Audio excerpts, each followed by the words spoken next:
والسلام على من لا نبي بعده اما بعد۔ محترم مکرم سامعین حضرات،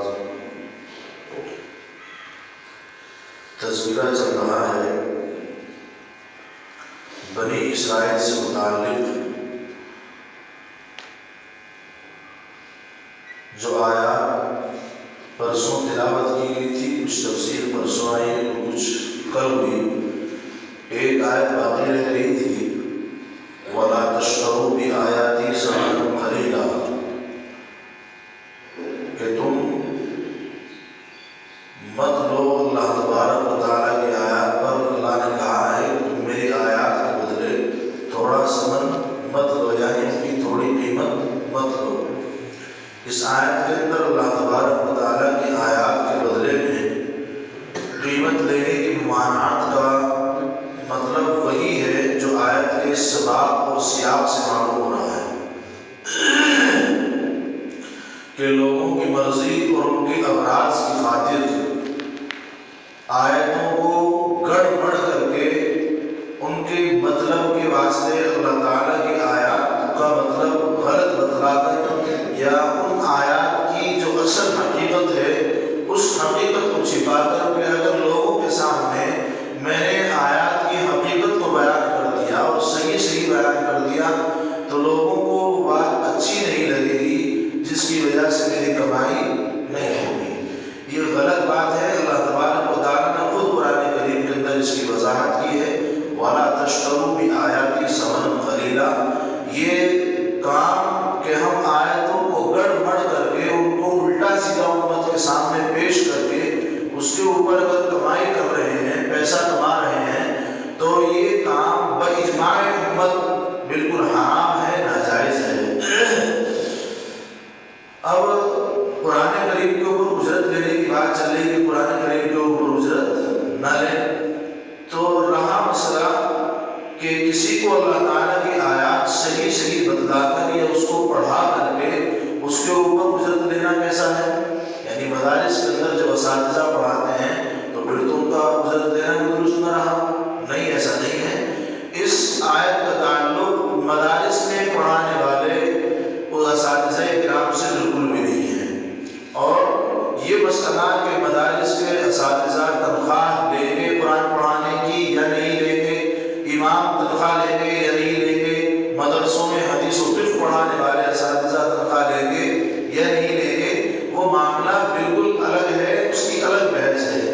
اور یہاں معاملہ بالکل الگ ہے۔ اللہ نے منع کیا ہے اس چیز سے کہ تم میری آیتوں کو گڑ بڑ کر کے لوگوں کے سامنے غلط بیان کر کے، جھوٹ بیان کر کے میری آیتوں کے ذریعے پیسے نہ کماؤ۔ اللہ نے یہ نہیں کہا ہے کہ تم میری آیتوں کو صحیح بیان کر کے ان کے اوپر اجرت نہ لو۔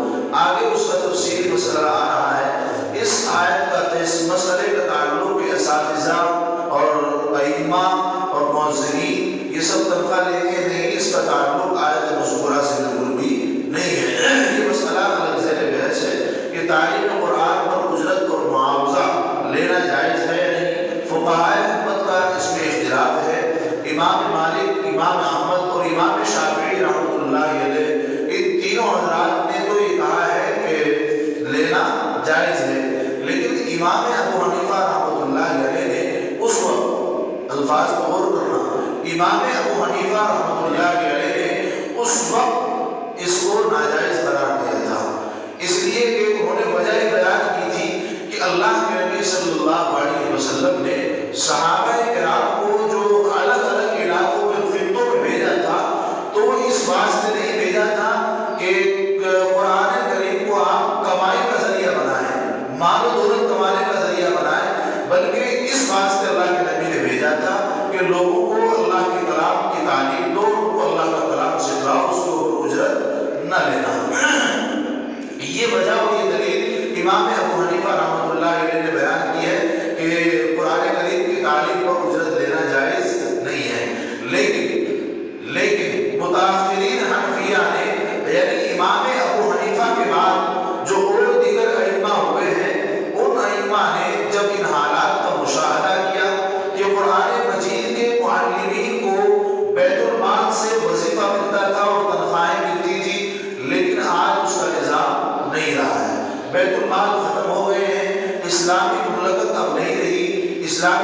حکومتیں اور اسلامی نظام اب بالکل ختم ہو گیا ہے، جس کی وجہ سے معلمین کو تنخواہ ملنا اور دشوار بہت مشکل ہو گیا ہے۔ اور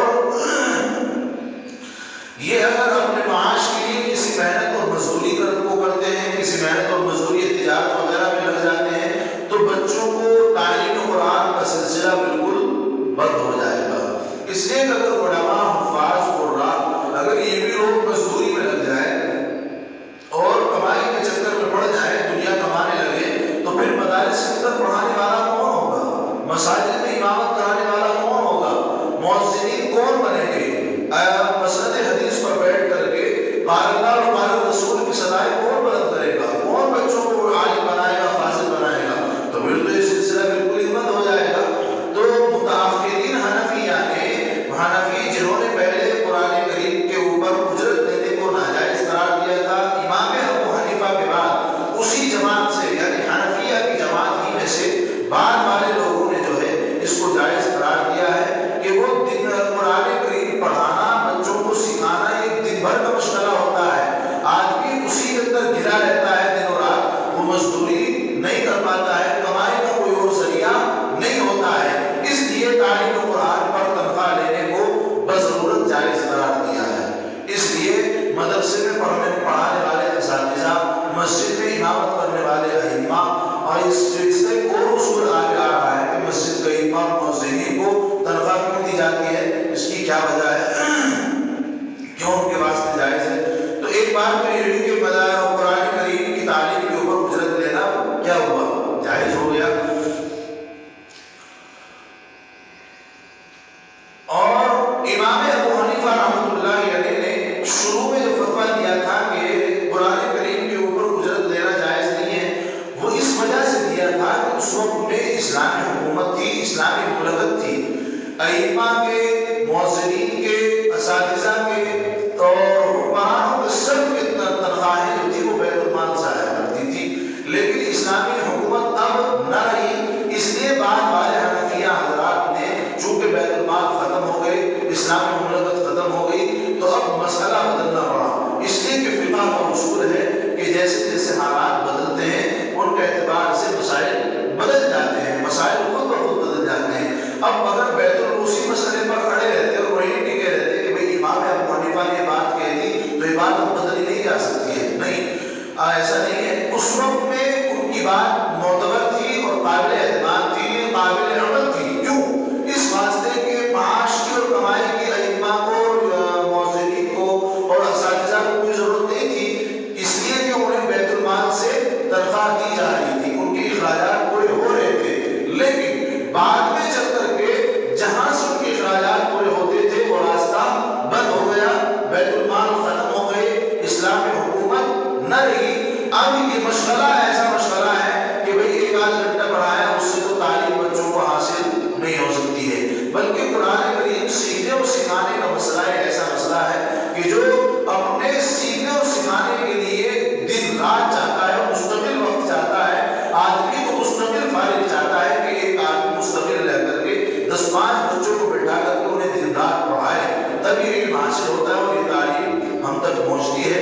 تو اگر وہ اسی میں الجھے رہیں گے، وہ پڑھائی میں الجھے رہتے ہیں، اگر وہ اس پڑھائی کو چھوڑ کر کے مزدوری کرنے لگے اور کمائی کا ذریعہ ڈھونڈ لیں، تو پھر مدارس میں پڑھانے والا کوئی باقی نہیں رہے گا، مسجدوں کی امامت کرنے والا کوئی باقی نہیں رہے گا۔ اس لیے حالات بدلے، پہلے بیت المال تھے، اس لیے امام ابو حنیفہ نے اس کو جائز نہیں قرار دیا، اب بیت المال نہیں ہے، اس لیے ائمہ کو اور اساتذہ کو تنخواہ دینا جائز قرار دیا گیا ہے۔ اور صاحب ہدایہ ایک معتبر کتاب، فقہ کی معتبر کتاب ہے، اس کا نام آپ نے سنا ہوگا، ہدایہ کے اندر صاحب ہدایہ نے فرمایا ہے کہ آج کل کسی پر فتویٰ دینا چاہیے کہ تعلیم قرآن پر اجرت لینا جائز ہے۔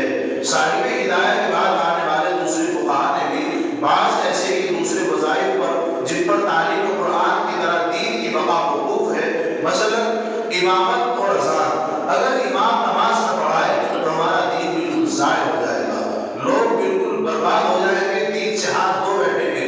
اگر مؤذن اذان دینے والا نہ ہو تو لوگوں کو اذان سننے سے لوگ کیا ہو جائیں گے؟ محروم ہو جائیں گے۔ اللہ کی صدا بلند کرنے والا، اللہ کی طرف گھر کی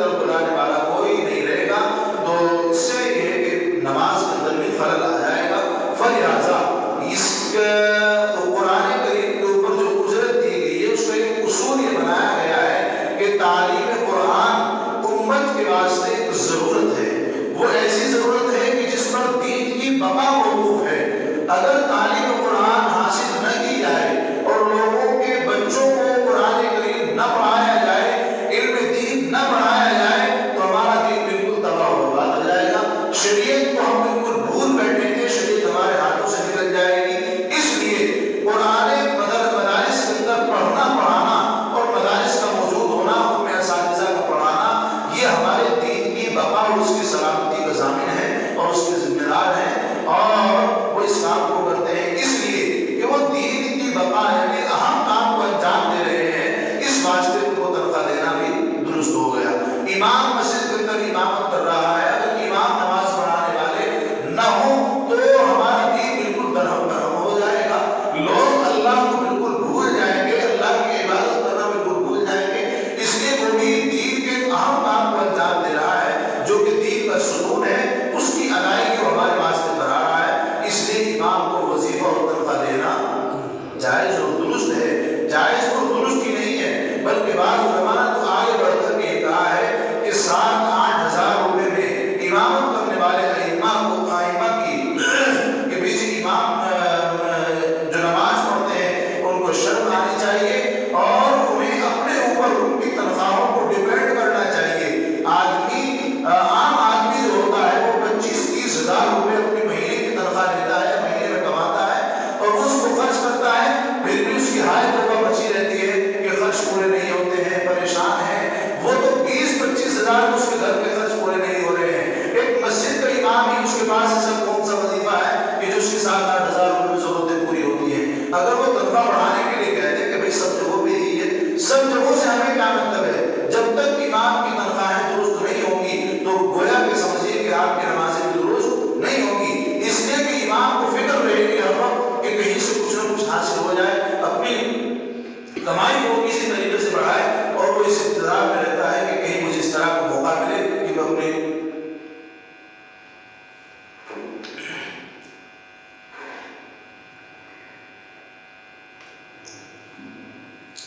اس لیے اماموں کی تنخواہیں، اساتذہ کی تنخواہیں جو آج ہم نے 6-7 ہزار روپے اس طرح سے متعین کیے ہوئے ہیں، یہ آپ خود سوچئے گا، آپ کا ذہن و دماغ کام کرے تو آپ اس بات کو سوچیں، اور آپ کی عقل اگر چلتی ہو کہ ہاں 6-7 ہزار روپے میں اگر ہمیں 6-7 ہزار روپے تنخواہ کے ملے تو کیا ہم اس میں گھر کا خرچ پورا کر سکتے ہیں؟ بھائی مجھے سمجھ نہیں آتا ہے کہ ان کی تنخواہیں کم کیوں ہوتی ہیں، حالانکہ یہ تو ہمارے امام ہیں۔ امام کا مقام کیا ہوتا ہے؟ علماء ہیں، علماء انبیاء کے وارث ہیں۔ خیر وہ ایک الگ مسئلہ ہے، آپ ان کی قدر کریں اور قدر کرنی چاہیے اس لیے کہ یہ انبیاء کے وارثین ہیں اور آپ کے امام ہیں، لیکن خرچ کا تعلق اور تنخواہ کا تعلق جہاں تک ہے آپ اس کو اپنے اوپر ڈیپینڈ کر کے دیکھیں۔ کیا امام کے ساتھ بچے نہیں رہتے؟ کیا امام کی بیوی کا خرچ نہیں ہے؟ کیا امام کا کہیں اور آنے جانے کا یا کپڑے لتے بنانے کا ان سب چیزوں کا خرچ لگا ہوا نہیں ہے؟ کیا اس کے ساتھ رشتہ داریاں نہیں ہیں کہ اس کو ان میں لین دین کرنا پڑتا ہوگا؟ یا آپ ہی کے ساتھ سب کچھ لگا ہوا ہے، امام کے ساتھ کچھ لگا ہوا نہیں ہے؟ نہیں، امام کے ساتھ یہ سب ضرورتیں لگی ہوئی ہیں، یہ سب ضرورتیں بڑھی ہوئی ہیں، اور یہاں تک کہ جو آپ نے یہاں پڑھا کر کے گئے ہیں مفتی عبدالسمیع صاحب ویلکم دہلی والے، اس وقت وہ جیل کے اندر ہیں، اللہ تعالیٰ ان کی رہائی کے فیصلے فرمائے۔ انہوں نے تو یہاں تک فتویٰ جاری کیا تھا کہ اس امام کے پیچھے نماز پڑھنا درست نہیں ہے، اور اس امام کی امامت درست نہیں ہے جس کا وظیفہ 15-20 ہزار سے کم ہو۔ کیوں؟ اس لیے کہ اس کا ذہن و دماغ نماز کے اندر اور آپ کو صحیح طور سے عبادت کرانے کے اندر نہیں رہے گا، اس کا ذہن ہر وقت ادھر ادھر گشت کرتا رہے گا، نماز میں ہو یا کہیں پہ ہو کہ میں کہیں سے کسی طرح سے پیسے حاصل کر لوں، اپنے گھر کے خرچ کو کس طریقے سے چلا لوں۔ تو جب نماز کے اندر امام کی نماز کے اندر خشوع و خضوع نہیں ہے تو تمہاری نمازیں کہاں سے ہوئی؟ تمہاری نماز میں خشوع و خضوع کہاں سے آیا؟ تو گویا کہ ہم نمازیں کی جو ادا کر رہے ہیں وہ صرف فرضی ہیں۔ اس لیے اماموں کی اور موذنین کی، مدارس کے اساتذہ کی ہمیں تنخواہیں ان کے وظائف بڑھا کر کے رکھنا چاہیے۔ ابھی پاکستان کے اندر سے یہ 2-4 دن پہلے کی خبر ہے کہ دارالعلوم وہاں کا جو ہے دارالعلوم کراچی اور دارالعلوم بنوریا، وہاں کے تمام اساتذہ کی تنخواہیں جو 15-15 ہزار تھی 30-30 ہزار 35-35 ہزار کر دی گئی۔ کیوں؟ وہاں کے محترم صاحب نے یہی بات کی ہے کہ اللہ کے نبی صلی اللہ علیہ وسلم نے فرمایا ہے کہ اگر تم مال کے اندر خیر و برکت چاہتے ہو اور اپنے مال کو دوگنا کرنا چاہتے ہو تو تم وظائف کو بڑھا کر کے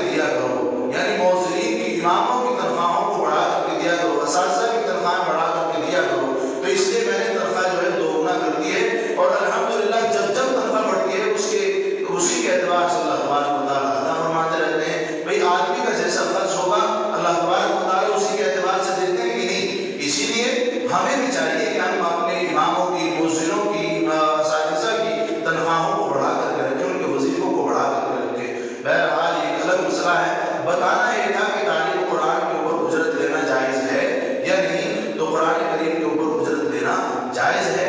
جو آیت کے اندر بات آئی ہے وَلَا تَشْتَرُوا بِآيَاتِي ثَمَنًا قَلِيلًا، اس کا اس سے کوئی تعلق نہیں ہے، بلکہ اس کا تعلق یہ ہے کہ میری آیتوں کو بڑھ بڑھ کر کے الٹا سیدھا مطلب بیان کر کے لوگوں کے سامنے ان سے پیسے اور ان سے عزتوں کو حاصل کرنے کے لیے ایسا نہ کیا جائے. آگے ایک اور بات اس سے متعلق ہے قرآن کریم کے پڑھنے سے کہ قرآن کریم ایصال ثواب کے لیے ختم قرآن پر اجرت دینا جائز ہے نہیں. یہ ہمارے یہاں ہوتا ہے نا، ہم گھروں میں قرآن پڑھواتے ہیں، کوئی سورہ بقرہ پڑھواتے ہیں، یا بچوں کو قرآن خوانی کے واسطے لے جاتے ہیں، ختم قرآن کی محفلیں لگاتے ہیں. تو علامہ شامی رحمۃ اللہ علیہ نے در مختار کی شرح میں اور اپنے ایک رسالے شفاء العلیل کے اندر بڑی تفصیل اور قوی دلائل کے ساتھ یہ بات واضح کرتی ہے کہ تعلیم قرآن وغیرہ پر اجرت دینے کو جن متاخرین فقہا نے جائز قرار دیا ہے، اس کی علت ایک ایسی دینی ضرورت ہے جس میں خلل آنے سے دین کا پورا نظام مختل ہو جائے گا. آگے ایک بات انہوں نے جو نقل کی ہے کہ مردوں کے لیے ایصال ثواب کی نسبت میں قرآن کرانا یا کوئی دوسرا وظیفہ پڑھوانا اجرت دے کر کے، اجرت کے ساتھ یہ کیا ہے؟ حرام ہے. علامہ شامی رحمۃ اللہ علیہ نے اپنے ایک رسالے کے اندر اور ایک شرح کے اندر در مختار کی ایک معتبر کتاب ہے فتاویٰ کی، اس کی شرح کرتے ہوئے علامہ شامی رحمۃ اللہ علیہ نے لکھا ہے کہ مردوں کے واسطے ایصال ثواب کے لیے قرآن پڑھوانا یا کوئی دوسرا وظیفہ پڑھوانا اجرت کے ساتھ، الفاظ کو غور کیا گیا، اجرت کے ساتھ. یہ نہیں کہ قرآن پڑھوانا گناہ ہے، کوئی جا کر کے بات کہنے لگے کہ میں تو کوئی مر جائے تو قرآن نہ پڑھو، اس لیے مفتی صاحب نے کہا ہے کہ قرآن پڑھوانا گناہ ہے. ایسا نہیں ہے. بہت سی مرتبہ ایسا ہوتا ہے، بات خود غلط سمجھتے ہیں اور اس غلط بات کو جو بتانے والا ہوتا ہے اس کی طرف منسوخ کر دیتے ہیں، حالانکہ اس نے بتایا دوسرے طریقے سے. اس لیے میں بار بار کہتا ہوں کہ الفاظ کی طرف غور کیا کیجیے. تو میں کہہ رہا ہوں کہ مردوں کو ایصال ثواب کرانا یا کوئی دوسرا وظیفہ پڑھوانا اجرت کے ساتھ پیسے دے کر کے یا اس کی اجرت میں کہ بھئی ہمارے یہاں قرآن پڑھنے آئے ہیں اس لیے کم سے کم انہیں ناشتہ تو کروائی دو، یہ ہمارے یہاں قرآن پڑھنے آئے ہیں اس لیے کھانا تو کھلوائی دو، یہ سب اجرت کے اندر داخل ہوتا ہے. یہ سب کیا ہے؟ حرام ہے.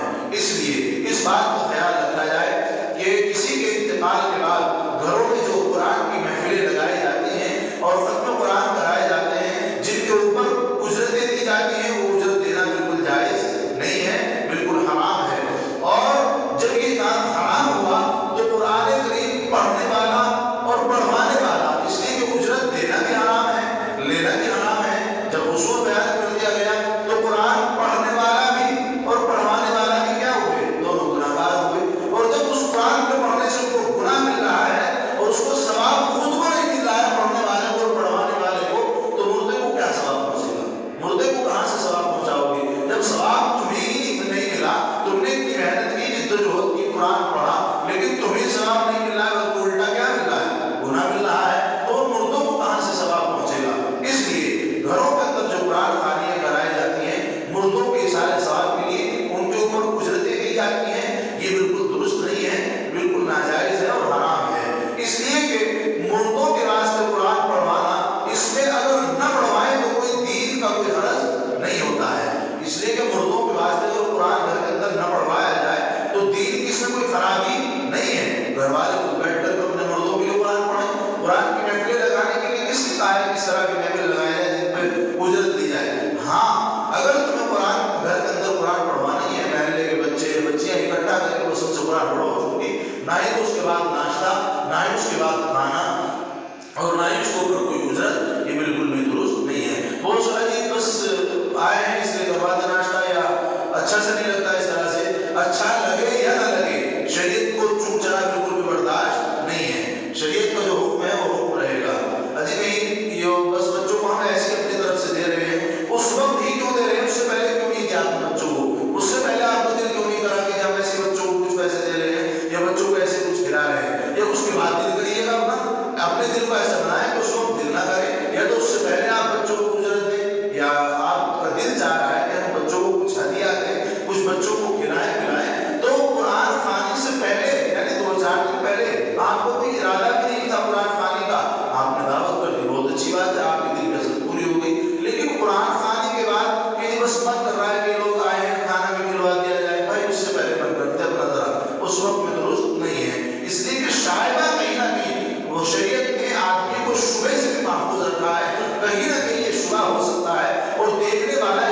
اس بات پہ یقین کرے گا. ہمارے دل میں تو اس بات نہیں ہے لیکن کہیں نہ کہیں کسی نہ کسی درجے یہ بات ہمارے دل میں بھی نکل جاتی ہے.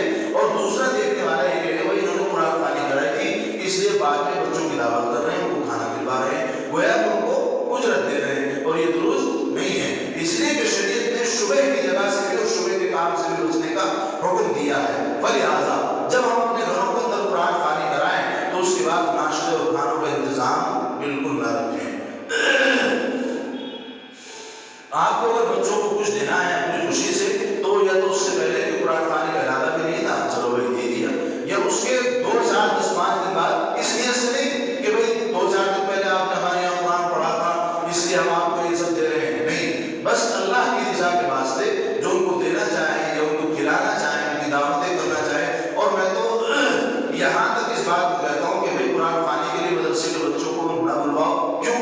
اس کی وجہ یہ ہے کہ وہاں آپ کے یہاں جاتے ہیں, ان کی تعلیم کا حرج ہوتا ہے جو اس سے زیادہ اہم ہے. آپ کو قرآن خوانی کرانی ہے تو اپنے گھروں کے اندر خود بیٹھ کر کے قرآن پڑھائیں, وہ زیادہ اثر انداز ہوگا, وہ زیادہ مؤثر ہوگا. اس لیے کہ جس نیت سے اور جس اہمیت سے آپ خود قرآن کو پڑھیں گے وہ بچے اس اہمیت سے اس قرآن کو اور اس مقصد سے اس قرآن کو نہیں پڑھ سکتے ہیں. اس لیے کہ آپ کو اچھی طرح معلوم ہے آپ کا مقصد کیا ہے, کیوں آپ قرآن پڑھوانا چاہ رہے ہیں, کیا آپ کے دل کے اندر درد چھپا ہوا ہے. اسی درد کے ساتھ, اس درد کو ساتھ میں رکھتے اس اہمیت کے ساتھ آپ خود قرآن پڑھیں گے تو زیادہ بہتر ہوگا. بھائی بچوں کو تو آپ نے گھروں کے اندر قرآن پڑھوانے کے لیے بلوا لیا, اپنا آپ کہاں ہے کوئی پتہ نہیں, اس مجلس کے اندر بیٹھے بھی نہیں, شرکت نہیں, کوئی ناشتوں کے انتظام میں لگ رہا ہے, کوئی کھانوں کے انتظام میں لگ رہا ہے. یہ سب باتیں بالکل غلط ہیں اور لغو ہیں. یہ سب چیزیں تفسیر سے متعلق نہیں ہیں, اس لیے کہ قرآن اور تفسیر اتنا وسیع موضوع ہے کہ اس کے تحت تمام چیزیں آتی ہیں. اسی لیے میں ان سب باتوں کو آپ کو سمجھا رہا ہوں, اس لیے کہ قرآن کریم کے اوپر اجرت لینے سے متعلق بات چل رہی ہے. اور ایک راستہ یہ بھی ہے, لوگ قرآن کریم کے اوپر اجرت دیتے ہیں تو اس راستے کو ہمیں بند کرنا چاہیے اور یہ طریقہ ہمیں چھوڑ دینا چاہیے. آگے اللہ تبارک و تعالیٰ نے ایک اور آیت بیان کی ہے, لیکن اس سے پہلے میں بتاؤں کہ ختم قرآن کا جو سلسلہ چلا رکھا ہے یہ حضرت علامہ شامی رحمۃ اللہ علیہ نے اس بات پر فقہاء کی تصریحات بہت سارے لکھی ہیں, بہت ساری کتابوں کے حوالے دیے ہیں, لیکن خیر الدین ایک کتاب ہے جس میں رملی کا یہ قول نقل کیا گیا ہے, رملی رحمۃ اللہ علیہ کا یہ قول نقل کیا گیا ہے. انہوں نے اس بات کو کہا ہے کہ ایصال ثواب کے واسطے قبر پر قرآن پڑھوانا, یہ اجرت دے کر کے ختم قرآن کرانا صحابہ کرام, تابعین, اسلاف امت اور دیگر علماء امت سے کہیں بھی منقول نہیں ہے. یہ قرآن کریم قبروں کے اوپر پڑھوانا, اجرت دے کر کے ختم قرآن کروانا, یہ نہ تو صحابہ سے ثابت ہے, نہ نبی سے ثابت ہے, نہ اجماع امت سے ثابت ہے, نہ ہمارے اسلاف اور بزرگوں سے ثابت ہے. یہ کہیں سے بھی ثابت نہیں ہے. اس لیے جب کہیں سے اس چیز کا ثبوت نہیں ملتا ہے تو کیوں ہم ان کے چکر میں پڑتے ہیں. اور یاد رکھیے گا کہ جس چیز کی شریعت میں اجازت نہ دی ہو, جس چیز کی شریعت میں کوئی صراحت نہ ہو, یعنی ختم قرآن کی شریعت میں اس طرح کی کوئی صراحت نہیں ہے کہ تم ختم قرآن کراؤ, یہ کہیں شریعت میں نہیں کہا ہے. اس لیے جس کا شریعت نے حکم نہ دیا ہو اس چیز کو لازم پکڑ لینا اور اس کے نہ کرنے پر لوگوں کا لعن طعن کرنا یہ بدعت بن جاتا ہے. شریعت کے اندر جو چیز بیان نہ کی گئی ہو اس کو لازم کر لینا, زبردستی اپنے اوپر تھوپ لینا اور اس کو اپنے ذہن و دماغ کے اعتبار سے ضروری سمجھنا, یہ کیا ہے؟ رسم رواج بدعت بن جاتا ہے اور اس کی اجازت نہیں ہے. یہ طریقہ بالکل غلط ہے.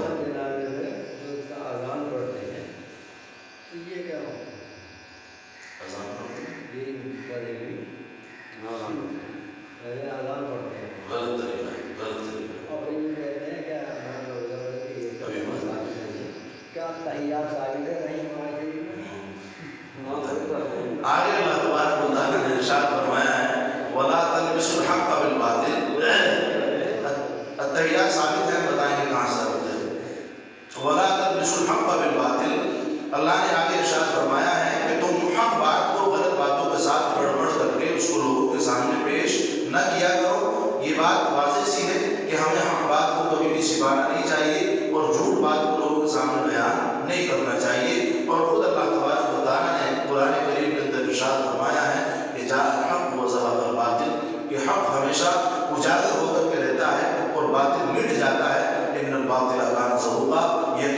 باطل تو ہے ہی مٹنے والی چیز، اس لیے امام قرطبی نے اپنی تفسیر میں حق کو چھپانے سے پرہیز کرنے کا ایک واقعہ بھی نقل کیا ہے، لیکن وہ واقعہ بہت تفصیلی ہے، اس کا بیان کرنا یہاں مناسب نہیں ہے۔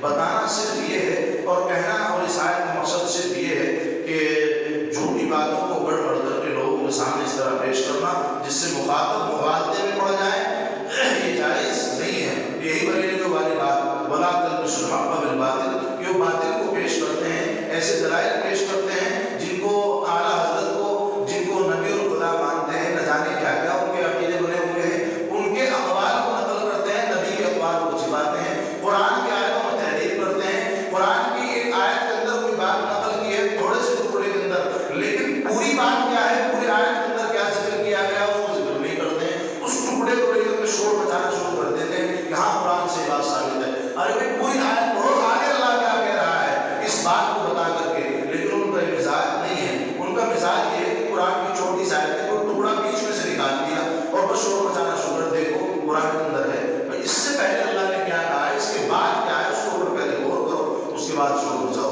اس لیے ان کا کام یہی ہے، یہ حق کو چھپاتے ہیں اور باطل کو لوگوں کے سامنے پیش کرتے ہیں، جس کام سے اللہ تبارک و تعالیٰ نے منع کیا ہے، تو یہ قرآن کے خلاف کرنے والے ہوئے کہ نہیں؟ قرآن کے خلاف کرنے والے ہوئے، اور جو قرآن کریم کے خلاف چلتا ہے تو اس کا ایمان خطرے میں ہے کہ نہیں؟ جس کا ایمان قرآن کریم کے اوپر نہ ہو، اس کا عقیدہ قرآن کریم کے اوپر نہ ہو تو کیا ہوگا؟ اس کا ایمان سلامت رہے گا؟ نہیں رہے گا۔ یہ ہم بات کو چھپاتے ہیں اور باطل باتوں کو اور لغو باتوں کو لوگوں کے سامنے پیش کرتے ہیں، یہ بالکل غلط بات ہے، اور اس طرح سے حق کا چھپانا بالکل حرام ہے، مسئلہ واضح ہے، اس میں کسی تفصیل کی کوئی ضرورت بھی نہیں ہے۔ وقت ابھی ہے، آگے کی آیت پڑھ کر ان کا ترجمہ کر لیا جائے گا۔ اعوذ باللہ من الشیطان الرجیم، بسم اللہ الرحمن الرحیم، واقیموا الصلاة وآتوا الزکاة وارکعوا مع الراکعین، اتأمرون الناس بالبر وتنسون انفسکم وانتم تتلون الکتاب افلا تعقلون، واستعینوا بالصبر والصلاة وإنها لكبيرة إلا على الخاشعين الذين يظنون أنهم ملاقو ربهم وأنهم إليه راجعون، صدق الله العظيم۔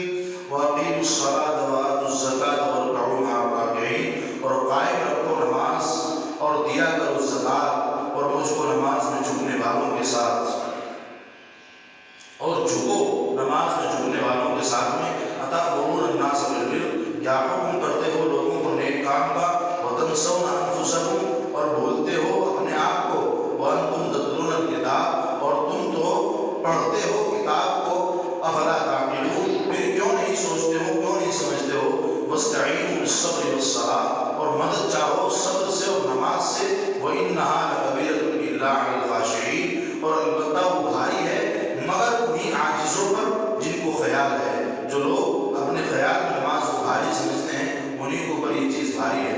الذین یظنون انہم ملاقو ربہم وانہم الیہ راجعون، جن کو خیال ہے کہ وہ روبرو ہونے والے ہیں اپنے رب کے، اور یہ کہ ان کو اسی کی طرف لوٹ کر جانا ہے۔ خلاصے تفصیل یہ ہے کہ نماز کو قائم کرو، تم لوگ نماز کو پڑھو، یعنی مسلمانوں کو اللہ تبارک و تعالیٰ حکم دے رہے ہیں، وَأَقِیمُوا الصَّلَاةَ وَآتُوا الزَّکَاةَ، یعنی مسلمان ہو کر کے بنی اسرائیل سے متعلق بات چل رہی ہے، ان کو کہہ رہے ہیں کہ نماز پڑھو، زکات دو، کس حال میں؟ جب مسلمان ہو جاؤ، مسلمان ہو کر کے، اور دو زکات اور عاجزی کرو، عاجزی کرنے والوں کے ساتھ میں، یعنی سجدہ کرو، رکوع کرو، نماز پڑھو، اللہ تبارک و تعالیٰ کے سامنے جو رکوع کرتے ہیں ان کے ساتھ رکوع کرو۔ آگے ایک بات اور جو بیان کی ہے، علماء بنی اسرائیل کے بعد اقارب مسلمان ہو گئے تھے، بعض ان کے دوست احباب علماء کے دوست احباب مسلمان ہو گئے تھے، جب وہ ان سے گفتگو کرتے اور ان سے گفتگو ہوتی تو خفیہ طور پر یہ علماء ان سے کہتے تھے کہ بے شک محمد صلی اللہ علیہ وسلم رسول برحق ہیں۔ ان کے علماء بنی اسرائیل کے جو علماء تھے ان کے کچھ دوست مسلمان ہو گئے تھے، اور جب یہ علماء اپنے ان دوستوں سے بات کرتے تو ان کو یہی بتاتے کہ ہاں یقیناً محمد جو ہے وہ رسول ہم لوگ تو کسی مصلحت کی وجہ سے مسلمان نہیں ہو رہے. علماء کہہ رہے ہیں, ان کو علماء خود کو کہہ رہے ہیں کہ آپ مسلمان ہو گئے, بہت اچھی بات ہے. نبی پاک علیہ السلام جو ہے, محمد جو ہے وہ رسول برحق ہیں, آپ ایمان لے آئے, بہت اچھی بات ہے. ہم جو ایمان نہیں لا رہے ہیں, جو مسلمان نہیں ہو رہے ہیں, وہ کسی مصلحت کی وجہ سے مسلمان نہیں ہو رہے ہیں. مگر تم اس مذہب اسلام کو نہ چھوڑنا. خود اس ایمان نہیں لا رہے ہیں, ان کو نصیحت کر رہے ہیں کہ تم اس مذہب کو نہیں چھوڑنا, بہت اچھا مذہب ہے. اسی بنا پر اللہ تبارک و تعالیٰ نے آگے ارشاد کے اندر, آگے قرآن کریم کے اندر ارشاد فرمایا, کیا غضب ہے کہ کہتے ہیں وہ لوگوں کو کہ نیک کام کرنے کو. لوگوں کو تو کہہ رہے ہیں کہ تم نیکی کرو, لیکن خود نہیں کرتے. یعنی رسول اللہ صلی اللہ علیہ وسلم پر ایمان لانے کے لیے لوگوں کو کہہ رہے ہیں, دعوت دے رہے ہیں کہ تم ایمان لاؤ اور نبی پاک علیہ السلام کو برحق مانو, اور آپ علیہ السلام کی اطاعت کرو, کی فرمانبرداری کرو, اور اپنی خیر خبر نہیں لیتے ہیں, اپنے آپ کو نہیں دیکھتے ہیں کہ وہ ایمان لائے ہیں یا نہیں لائے ہیں. حالانکہ تم تو کتاب کو پڑھتے ہو, اللہ کو مخاطب کر کے کہہ رہا ہے کہ تم دوسروں کو نصیحت کر رہے ہو کہ ایمان لاؤ اور آپ علیہ السلام کی اطاعت کرو, اپنی بھی خبر لے لیا کرو. آپ تو ایمان لاتے نہیں ہو, حالانکہ تم تو کتاب بھی پڑھتے ہو, تم تو عالم ہو, تو تمہیں تو اور بھی زیادہ پڑھ کر کے ایمان لے آنا چاہیے اس سے پہلے. لیکن آپ کے ساتھ ایمان لے آئے, آپ ایمان نہیں لاتے, حالانکہ آپ تلاوت بھی کرتے رہتے ہو کتاب کی, یعنی تورات کی. اور تورات کے اندر اللہ تبارک و تعالیٰ نے جا بجا ایسے عالم بے عمل کی مذمت مذکور ہے اور بیان فرمائی ہے کہ جو عالم اپنے علم پر عمل نہ کرے وہ کیا ہے, جاہل ہے. امام حضرت مولانا اشرف علی تھانوی رحمۃ اللہ علیہ کا وہ قول ہے کہ جو عالم اپنے علم پر عمل نہ کرے وہ جاہل ہے. اس لیے تورات کے اندر بھی اللہ تبارک و تعالیٰ نے بات بیان کی تھی اور علماء بنی اسرائیل کو متنبہ کیا کہ تم تو کتاب کی تلاوت کرتے ہو, جس کے اندر میں نے ذکر کیا ہے اور علماء کی مذمتیں ذکر کی گئی ہیں کہ جو اپنے علم پر عمل نہ کرے, تو تم خود تو اپنے علم پر عمل کر نہیں رہے ہو اور دوسروں کو نصیحتیں کر رہے ہو. تو پھر کیا تم اتنا بھی نہیں سمجھتے اور مدد لو, یعنی تمہارے اندر اتنی بھی عقل نہیں بنا تھا, تمہیں اتنی بھی فہم اور سمجھ نہیں ہے کہ ہمیں خود کو بھی ایمان لے آنا چاہیے. آگے اللہ نے فرمایا وَاسْتَعِينُوا, مدد لو. اگر تم کو حب مال اور حب جاہ کی وجہ سے ایمان لانا دشوار معلوم ہوتا ہے, یعنی مال کی محبت اور اپنے منصب, اپنے عہدے کے لالچ میں اور اس کی محبت میں آپ کو ایمان لانا اگر دشوار ہو رہا ہے, تو مدد لو. کس کے ذریعے سے؟ بالصبر والصلاۃ, صبر کے ذریعے سے, نماز کے ذریعے سے. یعنی ایمان لا کر صبر اور نماز کا انتظام کرو, تو یہ حب مال اور حب جاہ, مال کی محبت اور منصب کی محبت, عہدے کی محبت دل سے نکل جائے گی. اور اگر کوئی کہے کہ خود نماز اور صبر کا انتظام بہت دشوار ہے, تو سن لے, بے شک وہ نماز دشوار ضروری ہے کہ مگر جن کے قلوب میں خشوع ہے ان پر کبھی خوف طاری نہیں ہوتا ہے, ان پر کبھی کچھ دشواری نہیں آتی ہے. وہ خاشعین ہیں, اللہ سے ڈرنے والے ہیں, وہ لوگ ہیں جو خیال رکھتے ہیں کہ اس کا بے شک اللہ تبارک و تعالیٰ کے سامنے ہونا ہے, اس کو اللہ سے ملنے والے ہیں, اپنے رب سے, اور اس بات کو بھی وہ خیال رکھتے ہیں کہ ان کو اسی کی طرف لوٹنا ہے, اسی کی طرف واپس جانا ہے. اگر تمہیں صبر اور نماز کے ذریعے سے, صبر اور نماز کے ذریعے سے اگر مدد لینا, یعنی نماز پڑھ کے صبر کر کے اگر آپ سے کام نہیں چل رہا ہے, آپ صبر نہیں کر سکتے ہیں, نماز نہیں پڑھ سکتے ہیں, آپ کو اگر یہ کام دشوار لگ رہا ہے, تو یقیناً یہ کام دشوار ہے. لیکن ان لوگوں کے واسطے بڑا کام نہیں ہے, ان لوگوں کے واسطے کام دشوار نہیں ہے کہ جن لوگوں کو اس بات پہ یقین ہے کہ انہیں اپنے رب سے ملنا ہے, جن کو اس بات پہ یقین ہے کہ جس رب نے ہمیں اس دنیا کے اندر بھیجا ہے, اسی رب کی طرف اگر ہمیں لوٹ کر کے جانا ہے, اگر ہم اس کے اوپر ایمان نہ لائے تو جہنم رسید کر دیا جائے گا, اگر ہم اس کے اوپر ایمان نہ لائے تو ہمیں دردناک سزا دی جائے گی. اس لیے جن لوگوں کے دل میں اس بات پہ یقین ہے اور اس بات کا خوف ہے کہ اللہ کے سامنے کس طرح سے پیشی ہوگی, اگر ہمارے دلوں کے اندر ایمان نہ ہوا, اللہ کے سامنے کیسے کھڑے ہو پائیں گے, اس لیے ان لوگوں کے واسطے کچھ بھی مشکل نہیں ہے. وہ اس بات پہ یقین کرتے ہوئے کہ ہمیں اللہ سے ملنا ہے, اللہ کی طرف ہمیں لوٹ کر کے جانا ہے, اس بات پہ یقین دل میں رکھ کر کے وہ صبر بھی کرتے ہیں اور نماز بھی پڑھتے ہیں, اسی کے ذریعے سے ان کی مدد کی جاتی ہے, ان کے اوپر کوئی دشواری نہیں آتی ہے. تو یہ مختصر سا مطلب ہے ان آیات کا. تو آج کی مجلس کی تعلیم اور آج کی مجلس کا خلاصہ یہی ہے. 2-3 باتیں آج کی مجلس میں بیان کی گئی ہیں. اولا تو یہ بیان کیا گیا ہے کہ قرآن